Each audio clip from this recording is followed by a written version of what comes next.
Okay, welcome back to the Museum of Aquarium and Pet History. Again, we are Super Zoo 2024, and today I have Miss Patty Backer. So, if any of you have ever been to a trade show, you know Patty Backer because she comes from royalty. She comes from a family that basically has been in the pet industry for a lot of years. When did your parents start? 68. 68 they started. Her dad, Horse, her mom, Sue. And why don't you talk about first when you were a kid? Did you have pets? Of course we did. We had dogs, we had turtles, we had fish, I wanted to get a monkey. My dad was very good friends with Bern Levine. Really? And we used to go visit them, and he had monkeys, and his kids had monkeys, so I wanted a monkey. And your parents wouldn't give you a monkey? No, I didn't get a monkey. Smart parents. We had dogs, though, and I loved going to pet stores, and I sort of grew up in it. So how did your parents get into doing, did they have a pet shop first? How did they get into doing trade shows? My dad did Army-Navy surplus shows. Okay. So national surplus, big trade shows. Uh-huh. And my mom worked for Pet Dealer magazine for Howard Wasserman. Really? And they connected, and wow. Long story, but they ended up creating the first show in Chicago. And that was in 68, and it was maybe 50 booths. And I think I remember handwriting some of the badges, Bob or something. It was in a little basement of a hotel. I remember seeing that in a magazine, that it was in the basement where the first pet show was at. Was there any organizations back then? Yeah, there was the same. There was PETA, there was Super Zoo, or WWPSA, there was Global, which was ATMA then, or that's changed a number of names. Right. But you guys dominated the Midwest. We had Chicago, and then years later started Atlantic City. That's right. I remember Atlantic City shows. I like the Atlantic City shows. Yeah, it was good. Those were great. The East Coast people bring a whole different element to the industry. It did. A little more direct. Do you think a Chicago show would survive today? If there was another pet show today in Chicago, in that area? It seems like there's nothing in the Midwest. There's the West Coast and the East Coast. Some people tried to buy it and change it and move it to Navy Pier, and I don't think that they really got the idea what the industry was about. They tried to make it more of a touristy thing. Right. And Navy Pier is kind of a pain to get in and out of. And I don't think that they did a good job, so it kind of flopped. Okay. So rather than letting it go, I wanted it to continue, but they didn't really do a good job. Right. So when you're growing up, how old were you when your dad and your mom did the first pet show that they did? I was 8. You were 8? I was 8. Wow. So you grew up with these pet shows. Oh, yeah. But I didn't want anything to do with them initially because, I thought it was all guys in suits. And which it was back in those days. Yeah. And I was a hippie artist back then, and I wasn't quite sure. But you're still a hippie artist. Yeah. I kind of go back and forth. You never leave that. Well. All right. So I have to tell you one thing about the shows that you did in Chicago. You did a show in Chicago, and there was a second floor. Mm-hmm. And I remember it's the first year you had a second floor. And I went up there, and there's all these little small booths like this, all of them manned by women. And I thought, oh my God, it's a shift. Mm-hmm. We have a shift from a male-dominated industry to women coming in the industry in force. And all these women were startup businesses, and I was really flabbergasted. And I think, credit to you. I mean, you really brought women into the industry through your show. Well, no, that was my mom. That was totally my mom. I mean, because my dad died in 1984. Right. My mom died in 94. Okay. But during that 10-year period, the guys gave her a go for her money. They gave her a hard time. They said, oh, women can't do it. And she was like, don't mess with me. You don't know what I can do. And she was tough. I remember she her. Was, because they really tested her. And I think it was ATMA that came and tried to do a show 2 weeks before her show in Chicago to knock her out of business. Just to kill her. Yeah, and it backfired on them. So she ended up having a really good show. But so when she had passed away, a lot of people looked at me like, well, you're not gonna make it. You're an Oregon artist. You're a hippie artist. Yeah, you're not gonna enjoy this, or you're gonna sell it. And I had 18 days when she was sick and died. So I was sort of in grief. She had a staff of 15 people. We were really close. So I was really in shock, and I thought, well, I'm gonna give it a year and see what I think. And I didn't do a funeral. I talked to 1,000 people in the pet industry, and I told them that this is my parents' legacy and business, and I'm going to carry it on because I want all of you to carry on. So I just spoke off the cuff, and Then I had all these women come up to me saying, "No one took women seriously until your mom."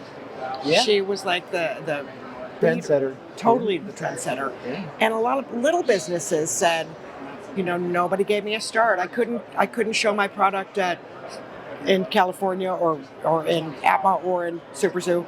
Your parents would, because they did a lot of startups. You didn't have to have a lot of rules and regulations. Right. So, and even Joe from Kong, they started at the Becker shows. So a lot of huge companies also got their start. Kudos to your mom and kudos to you for taking it over. Well, it was such a challenge, but it was a really good challenge because I got to know so many things about my parents I didn't really know. Yeah. And it really surprised me that I found business more creative than art. I realized it's not what you do, it's who you are, and you can bring that into whatever you do. Exactly. And then I love the pet industry people. I love the inventiveness, the creativity, the warmth, the family stuff. Everybody knows everybody. Like it was Old Home Week here just about 10 minutes ago. Yeah, everybody loves to drink together and eat together, and I love the fact that people who don't get along will sit and break bread together at night, even if they're in competitive dog food companies or something. That's the one thing about our industry is nobody's mad at their competitors. We can go talk to our competitor and at least hash it out. If there's an issue or something like that. Not many industries that are like that. And plus you have a lot of legacy companies and you have a lot of companies that are still family run, which is amazing. They're not all publicly traded. Okay, so who started Pet Age magazine? Was that your mom? I think that was 73. 73? And you inherited Pet Age and the show. Yeah, because they worked together. They worked together, okay. There was Pet Age, and then years later, they started Groom and Board, which was a grooming magazine for grooming and boarding.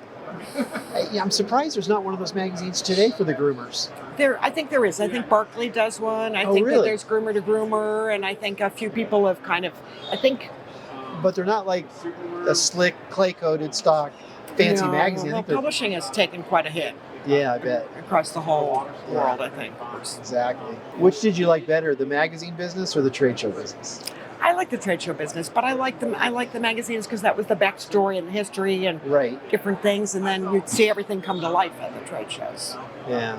So the National Pet Association of the 1950s, do you know, did that turn into APPMA, which is now APPA? Do you know that answer to that question? I'm not sure. You should really ask them that. Okay. PETA, the Pet Industry Distributors Association.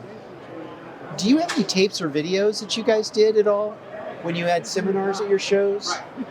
I probably do. I can probably... Any historical stuff like that? I'd love to have tapes or videos or anything. I have to look. I'm not sure. Yeah. I have to check on that. And Horst actually ran the PETA shows. Really? So he did our show, and he ran the PETA management conferences. Oh, I didn't know that. Yeah, he was very into public relations. And I don't think my mom, when he passed away, they didn't trust my mom to do that. So they took it in-house and did their own thing. Your mom had a tough time. She did. My did, God. but she showed them. She did. Because she ended up having the two strongest shows. And you were strong-willed like your mom, too. I was an actor. I mean, I didn't know what I was doing. I kind of faked it at the beginning and then figured it out. But, I had a really good staff that taught me things. And then people in the industry were. Marshall was very helpful. There's tons of people. Alan Levy. Right. People who are no longer here, like Marshall Lacey, Ken Chansey. Yeah. Some of those people that I met, they're like family, You know what I remember about the Backer show is you had a lot of good night entertainment. Oh, yeah. We had great dancing parties. Yeah, you had wonderful night entertainment and everybody loved it. You were known for that almost. And they were really cheesy, and we had dancing contests, and Doug McClellan, he was our MC, so he did all the broadcasting. Yeah, the guy that was here earlier, right? Yeah. That's hilarious. So do you miss it? I do. Really? But I did it 23 years. That's wild. So I thought I'd give it a year, and I ended up loving it. And do you have any stories of things that happened that were funny or interesting stories that you remember offhand? From the show days or from the magazine days or anything like that? You probably have a lot. You just can't remember them offhand. But yeah. What do you have a next act, or you just kind of like going to the shows because you still love it and you want to catch up with old friends and that kind of Yeah. I don't really plan to like start another trade show or start another pet magazine. thing? Yeah. But there are companies that I still support, or I still go into pet stores and recommend companies for them. So it's kind of in my blood. That's good. I like still matchmaking products with people, and Well, just so the viewers know too, Patty's been really generous and she donated the library collection from Pet Age, not just pet books, but also all the magazines bound. So which is a wonderful historic resource for us to go back and see things that happened in the pet industry all the way back to, what's the earliest issue? 68. 1968. Yeah. We have a 1986 right here. So, but 68, that's awesome. I can't believe that. All right. Well, Patty, I'm so happy that you got a chance to stop by and talk to us. Oh, well, thank you. I really am. And more things will come out, and I'll Yeah. email you or something. Good. So I can bring it up. We can add it later to the video. Okay. All right. Thank you again for coming. Thank you. All right.